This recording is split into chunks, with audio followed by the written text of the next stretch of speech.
हज़रत अय्यूब अलैहिस्सलाम हज़रत इसहाक अलैहिस्सलाम की औलाद में से हैं और उनकी वालिदा हज़रत लूत अलैहिस्सलाम के ख़ानदान से हैं। अल्लाह ताला ने आपको हर तरह की नेमतों से नवाजा था। उसने सूरत भी और मालो औलाद की कसरत भी, बेशुमार मवेशी और खेतो बाग वगैरह के आप मालिक थे। जब अल्लाह ताला ने आपको आजमाइश व इम्तिहान में डाला तो आपका मकान गिर पड़ा और आपके तमाम फर्जंदान उसके नीचे दबकर मर गए और तमाम जानवर जिसमें सैकड़ों ऊंट और हजारा बकरियां थीं सब मर गए। तमाम खेतियां और बागात भी बर्बाद हो गए। गर्ज आपके पास कुछ भी बाकी न रहा। आपको जब उन चीज़ों के हलाक व बर्बाद होने की खबर दी जाती थी तो आप हमदे इलाही करते और शुक्र बजा लाते थे और फरमाते थे कि मेरा क्या था और क्या है जिसका था उसने ले लिया।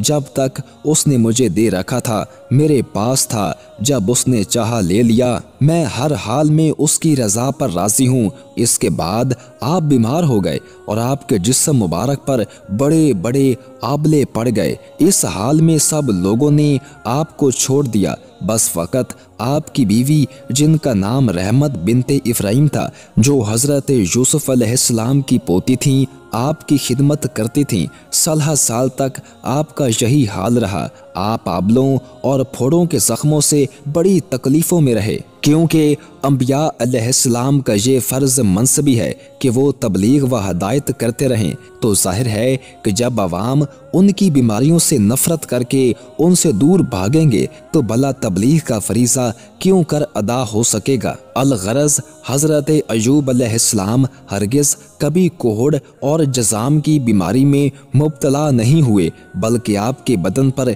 कुछ छाबले और फोड़े फिंसियाँ निकल आई थीं, जिनसे आप बरसों तकलीफ और मुशक्क़त झेलते रहे और बराबर साबिर व शाकिर रहे।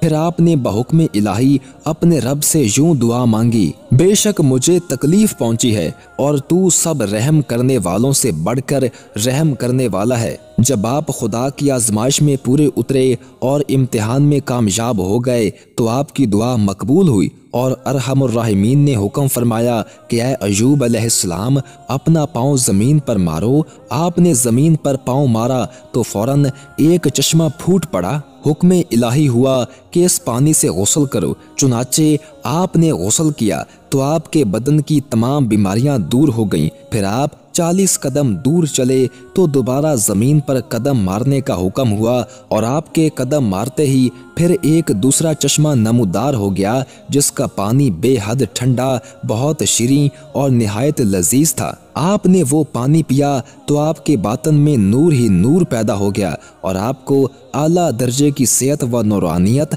हासिल हो गई और अल्लाह ताला ने आपकी तमाम औलाद को दोबारा जिंदा फरमा दिया और आपकी बीवी को दोबारा जवानी बख्शी और उनकी कसीर औलाद हुई। फिर आपका तमाम हलाक शुदा माल व मवेशी और असबाबो सामान भी आपको मिल गया, बल्कि पहले जिस कदर मालो दौलत का खजाना था उससे कहीं ज्यादा मिल गया। बीमारी की हालत में एक दिन आप अलैहिस्सलाम ने अपनी बीवी साहिबा को पुकारा तो वो बहुत देर करके हाजिर हुई। इस पर गुस्सा में आकर आपने उनको 100 दुरे मारने की कसम खा ली थी। तो अल्लाह ताला ने फरमाया कि ऐ अय्यूब अलैहिस्सलाम, आप एक सींकों की झाड़ू से एक मर्तबा अपनी बीवी को मार दीजिए, इस तरह आपकी कसम पूरी हो जाएगी। चुनाचे अल्लाह ताला ने कुरान मजीद में इस वाक़या को इस तरह बयान फरमाया है, हमने फरमाया जमीन पर अपना पाँव मार, ये है ठंडा चश्मा नहाने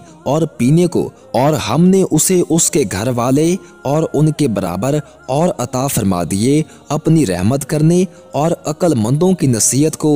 और फरमाया कि अपने हाथ में एक झाड़ू लेकर इससे मार दे और कसम न तोड़, बेशक हमने उसे साबिर पाया, क्या अच्छा बंदा, बेशक वो बहुत रजू लाने वाला है। अलगरज हज़रत अय्यूब अलैहिस्सलाम इस इम्तिहान में पूरे कामयाब हो गए और अल्लाह ताला ने उनको अपनी नवाजिशों और अनायतों से हर तरह सरफराज फरमा दिया और कुरान मजीद में उनकी मदाह खानी फरमाकर अव्वब उनके लाजवाब खिताब से उनके सर मुबारक पर सर बुलंदी का ताज रख दिया। हज़रत अय्यूब अलैहिस्सलाम और दूसरे अंबिया अपनी मुसीबत दूर हो जाने पर इसको अल्लाह का करम करार देते हैं। यही हज़रत अय्यूब अलैहिस्सलाम ने किया। हज़रत अय्यूब अलैहिस्सलाम का जिक्र कुरान में 4 मकामात में आया है। सूरह निसा की आयत 163, सूरह इनाम की आयत 84, सूरह अंबिया की आयत 83 से 84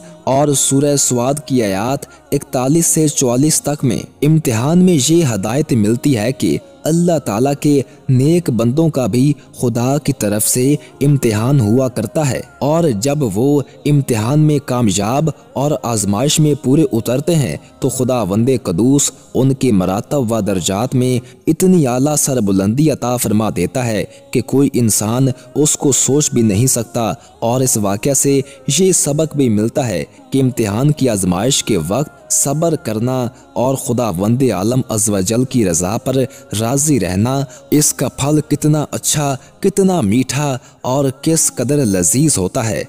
वीडियो के आखिर में एक बार दरूद शरीफ पढ़ लें। अल्लाह से दुआ है कि अल्लाह हमारी दुआओं को कबूल फरमाए और हमें नेक राह पे चलने की तौफीक अता फरमाए, आमीन। तो दोस्तों, उम्मीद है कि आपको हमारी आज की ये वीडियो बहुत पसंद आई होगी और आपकी मालूमात में इजाफा हुआ होगा। अगर आपको हमारी आज की ये वीडियो पसंद आई और आपकी मालूमात में इजाफा हुआ है तो हमारे इस YouTube चैनल को सब्सक्राइब करें और साथ ही बेल के आइकन को प्रेस करें ताकि नई आने वाली हर वीडियो आपको बरो वक्त मिलती रहे। और अगर आप किसी भी टॉपिक पे वीडियो देखना चाहते हैं तो कमेंट बॉक्स में आगाह कर सकते हैं।